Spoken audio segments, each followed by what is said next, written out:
May bunga yung siling haba. Ito.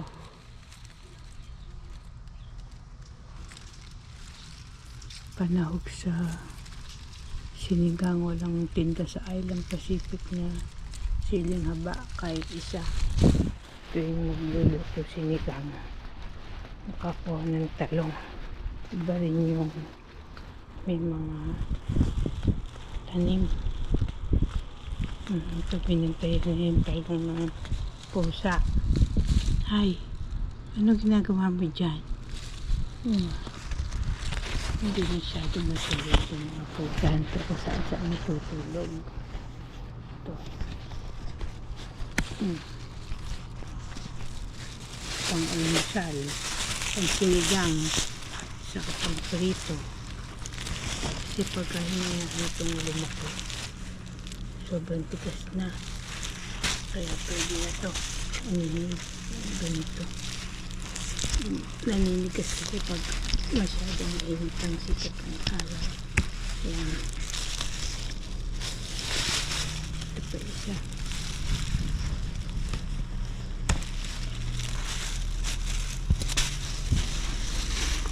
Ito sa kapanigang. Yung isang medyo malaki na rin.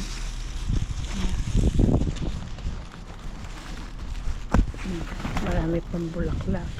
Kaya huwag mo patatamaan yung bulaklak ng talong. O ikaw, ano, isasahod na rin kita? Siopaw. Ito naman ang plant. So, ganda hulog-hulog na.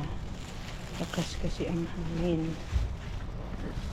Ito naman ang kulay pula. Pag lumambot na ganyan, pwede na yan. Pwede na tayo hintayin mahulog. Manamis-namis na rin yan. Ito kagaya nito. Kasi pag masyalan din kasi ito pag nahulog sa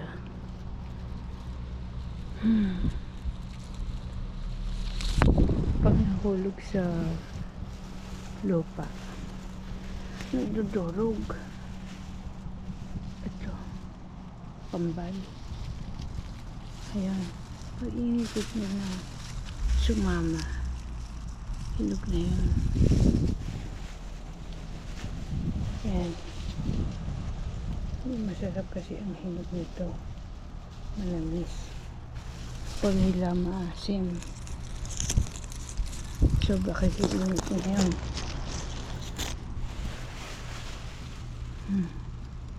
Pangalis umay. Ito, pwede na rin. Saka itong nahulog. Ayan. Abot na abot eh. Saka umikot na ganoon, pwede na yan. Yung masasayang kasi. Pagkain ito, tingnan nyo. Sobrang dami ng prutas na panonoodin nyo yung mga dati kong vlog. Sinasabi ko doon yung mga pataba na ginagamit ko. Ano sayang. Papakain na lang yan sa mga duck.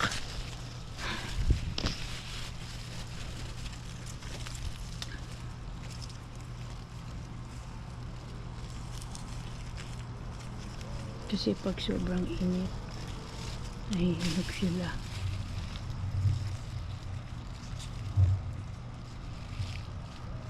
Ay, ayaw sumama.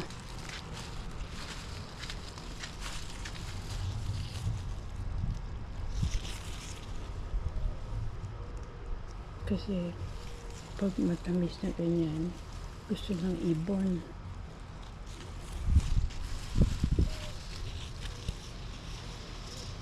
Dapat siguro guguntingin na to. Kasi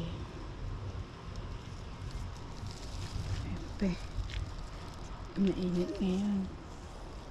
Saka na lang. Ayan, dami-dami. Meron namang naani yung mister ko. Kaya na lang mag-aani pa ulit dyan. Pasyalan ko yung natirang apple ko. Ang kanyang mga ibon. Oh, nakapasok ka dyan. Ito yung ubas. Nilagyan ko ng pandikit ng langaw kasi pagka ito nagsilaki at may bumaksak na ubas. Matamis ang ka-attract ng langaw saka langgam. Doon dami. Pinalisan ko na to eh.